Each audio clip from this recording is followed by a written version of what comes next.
Hi, I'm Simon K. Jones, and you're listening to the audio version of Tales from the Triverse, my ongoing science fiction fantasy detective serial. This is a new story, a one-off called Deep Breaths.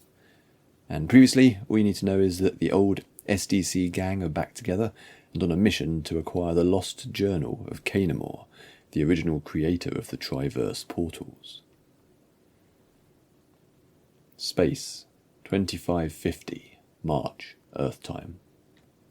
Passing her the sick bag, Clark patted Lola gently on the back. "This is like going through the portal with you that first time," he said. "I thought it was going to be me, but turns out I'm not too bad at this sort of thing." He pointed at the seal. "Just make sure you get it around your mouth properly. We don't want vomit in the cabin when we flip and decelerate."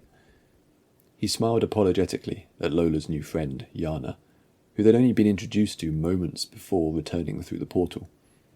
The Beagle was a small and fast private yacht, capable of transporting them to the venue on time. Burhane arranged the papers for them to transit to Max Earth, then Justin had pulled some of his AI strings to have the yacht waiting for them at the top of the space elevator. Clark had enjoyed Lola's expression as they'd sat in the lounge of the elevator, the African continent dropping away, the sky shifting from blue to black, and the gentle introduction of weightlessness as the elevator slowed its ascent and locked with the orbital station. That's when Lola started turning a pale green, reminding him that he'd become something of a Max Earth native. Boarding the Beagle had helped, once they got underway, but being in space was definitely not Lola's idea of fun. It was the first time Clark had realised how much he'd adapted to living on the Max Earth side of the portal. He'd worked all over, most recently on Ceres, and living in a hollowed-out asteroid should have been an absurd notion, but it had been normalised.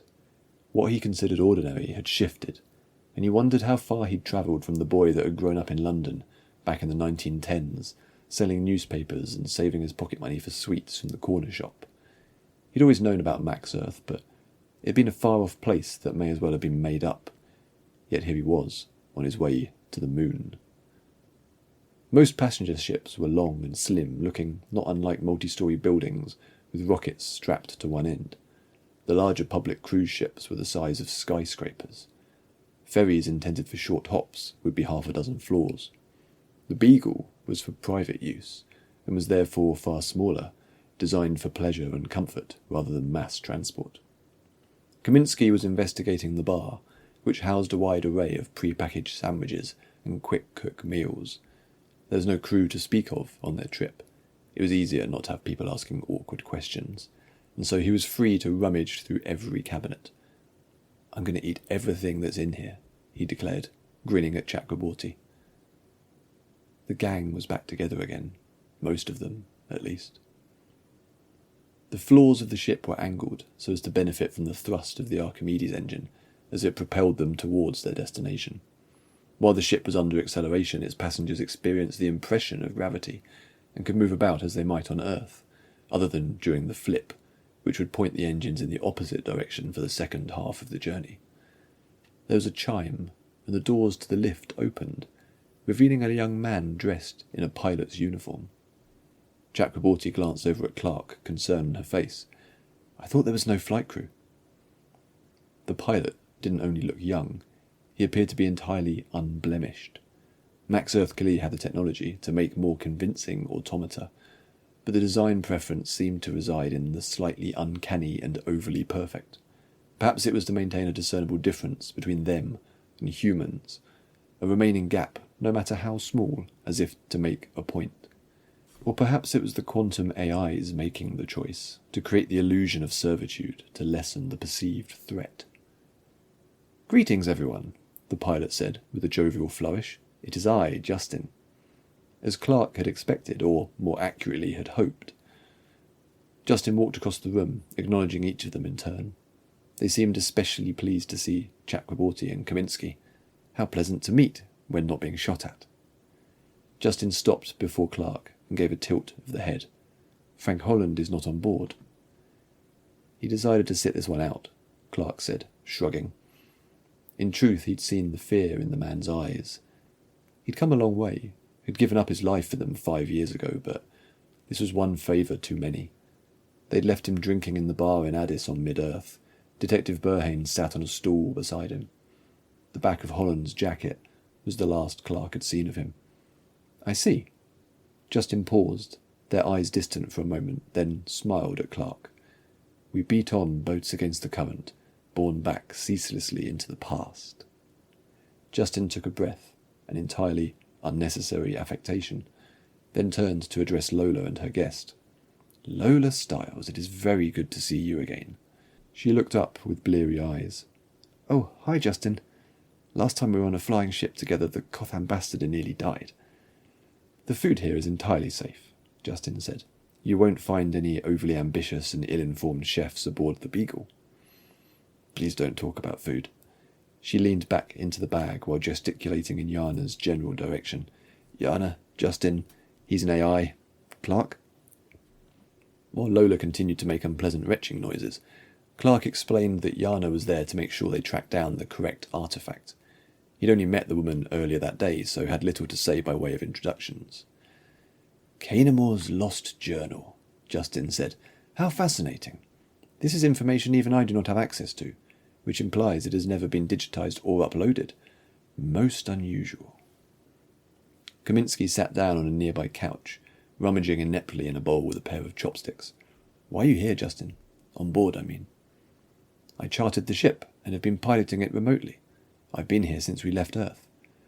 I could have used the comms system, but making use of this pilot drone seemed like a friendlier approach. It makes it easier to brief you on what I've uncovered about the upcoming event." They were en route to an orbiting lunar space station, a museum housing the private collection of an anonymous benefactor, comprised of 15 million objects acquired from across the Triverse. Only a small section was open to the public, but they'd found themselves in the possession of tickets to a VIP fundraiser, which would provide an unusual level of backstage access. "I have generated suitable attire for each of you," Justin said, "with some modifications of my own. Should you find it, you will be able to conceal the journal on your person before exiting. Security will still be present, but not to the same degree as during public openings. There will likely be service robots at the party, which I should be able to hijack and use to assist you. Do note that these are basic units. My processing and physical capabilities will not be the same as when inhabiting a full host, as typically found on Earth." Justin moved to a small 3D printer in the corner of the room. "I've taken the liberty of crafting a replica of the journal. I do not know the book's contents, but there are photographs of its cover. You can use these to swap with the real journal, which should afford you some more time to extract." The lights dimmed and a glowing map appeared in the air. "The museum complex contains several wings. The public gallery is here, where most guests will be found. There are at least 3 additional halls, including an exclusive area for special guests. It is fortunate that there are several of you, as you will need to cover a large area." "Sounds complicated," Kaminsky said, between mouthfuls. "Sounds risky," Clark grumbled. "Can't you just hack your way in and grab the journal without us needing to be there?" Shaking their head, Justin highlighted several points on the map. "Security will be tight, as noted. That includes active firewalls and anti-AI protections. I can move slowly and carefully from one drone to another, but a full systems takeover would trip the alarms. Some areas are likely to be off limits to AIs. It is prudent for us to maintain the impression of limited agency." They turned their uncanny face towards Lola and Yana. "May I ask precisely why this journal is so important?" Yana nodded. "If we can get hold of the journal, I think I can solve the energy ratio problem and recreate Kanemor's spell, and this time complete it properly."